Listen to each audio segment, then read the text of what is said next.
Good morning everybody. મિત્રો, આજનો topic છે ને એ ડીએનએ વિશે છે. તમને મજા આવી જવાની છે. એક જ્ઞાનની એક એવો સરસ ટોપિક છે ને, તમને પણ ખબર હોવી જોઈએ કે આખા વિશ્વમાં અત્યારે ઘટના શું ચાલે છે અને શું થઈ રહ્યું છે.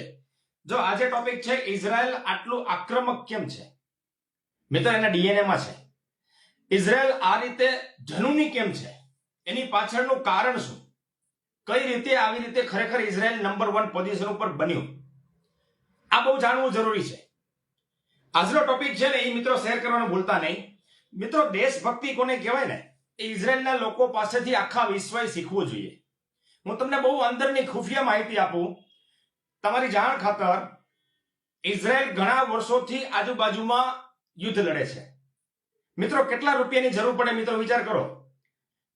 આખા વિશ્વમાં મોટા મોટા ઉદ્યોગપતિઓ છે ને તો એ ઇઝરાયલના છે. એ પણ હકીકત છે. ભલે ઇઝરાયલમાં નથી પણ વિદેશમાં કોઈ પણ જગ્યાએ છે. એની દેશભક્તિ કેટલી છે એ સમજજો મિત્રો. મેં જ્યારે આર્ટિકલ વાંચ્યો ને એટલે મારા રૂવાડા ઉભા થઈ ગયા. એવી દેશભક્તિ કે કોઈ પણ સામાન્ય માણસ 50,000 કે 20,000 કે લાખ રૂપિયા કમાતું હોય ને, યુરોપમાં હોય, રશિયામાં હોય, ચાઇનામાં હોય, મોસ્ટ ઓફ અમેરિકામાં છે, પણ કોઈ પણ દેશમાં ઇઝરાયલનો નાગરિક કમાતો હોય ને તો એના દરેકના ડીએનએમાં એવું છે કે આપણા દેશને અત્યારે તકલીફ પડી છે, આપણે કઈ રીતે મદદ કરી શકીએ ને એ પહેલો વિચાર આવે. સમજો, વિદેશમાં ક્યાંય પણ ખૂણે બેઠો હોય ઇઝરાયલનો માણસ, ઇઝરાયલની યહૂદીઓની બહુ સંખ્યા ઓછી છે, બરાબર. બીજું વિશ્વયુદ્ધ હતું ત્યારે તમને ખબર હોય તો 60 લાખ યહૂદીઓને મારી નાખવામાં આવ્યા હિટલર દ્વારા. શું કામ? હિટલરને ખબર હતી કે આ પ્રજા જો પૃથ્વી ઉપર જીવશે ને તો કોઈનું આવવા દેશે નહીં.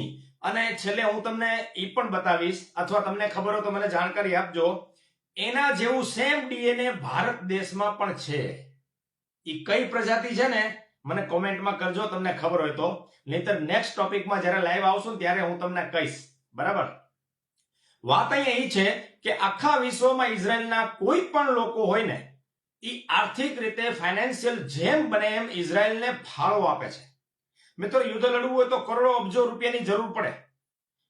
કેટલું લાંબુ આવશે એ કોઈને ખબર નથી, બરાબર. પણ અહીંયા એના લોકોના દેશભક્તિની કેટલી તાકાત છે ને એ તમારા મિત્રો સમજવા જેવું છે. ભારત દેશે તો ખાસ શીખવા જેવું છે. મિત્રો, શેર કરવાનું ભૂલતા નહીં. એના ડીએનએમાં છે, કોઈ પણ ખૂણામાં ઓસ્ટ્રેલિયામાં હોય ને તો એની પાસે જે કઈ યથાશક્તિ પૈસા હોય ને એ એના દેશને અહીંથી ફાળો કરીને મોકલે છે કે ભાઈ અમે નહીં તો ફૂલની પાંખડી, પણ દેશ અત્યારે મુસીબતમાં છે તો એને કઈ રીતે બહાર લઈ આવી શકાય. મિત્રો, અહીંયા જ્ઞાતિ જાતિનો ભેદભાવ નથી. અહીંયા કોણ શું કરે છે એ નહીં, દેશ માટે પૈસા મોકલે છે કે દેશ સુરક્ષિત રહેવો જોઈએ. આ હકીકત છે.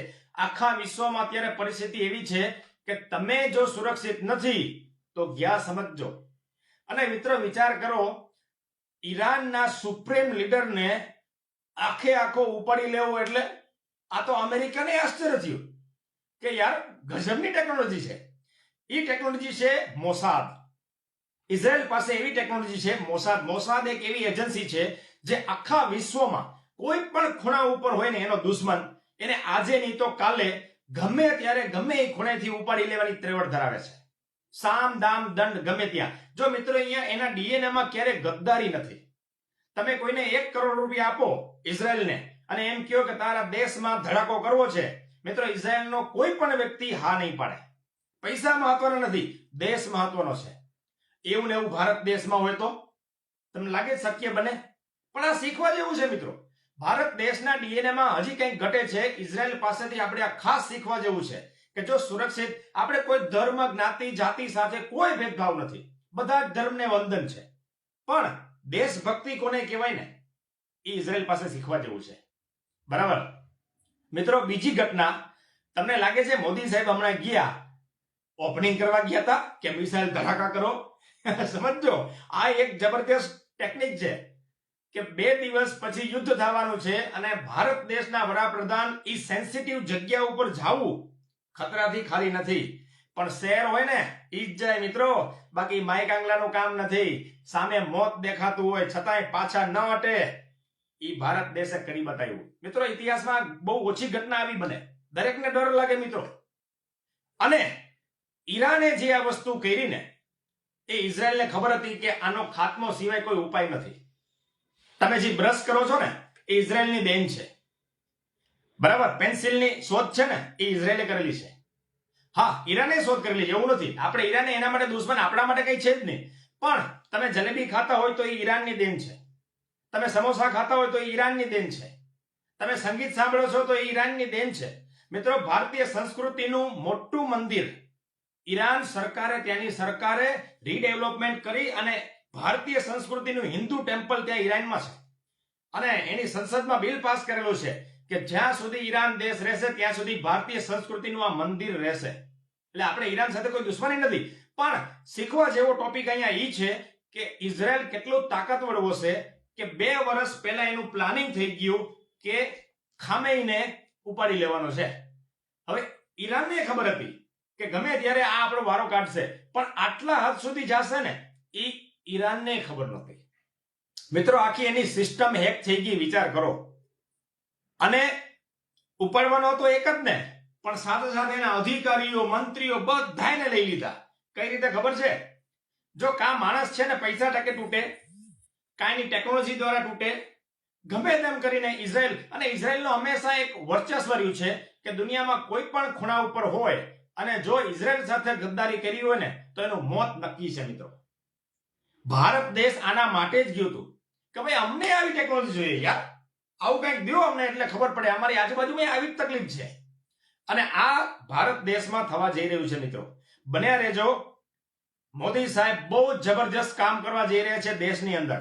હવે જે દિવસો આવશે ને એ જો બહારે આપણે બહુ સુરક્ષિત છીએ, સારી મિસાઇલ છે, જેટ ફાઇટર પ્લેન છે, નેવી મજબૂત છે, પણ દેશ મજબૂત ક્યારે થાય? જ્યારે અંદરના કાનૂન મજબૂત હોય ને ત્યારે.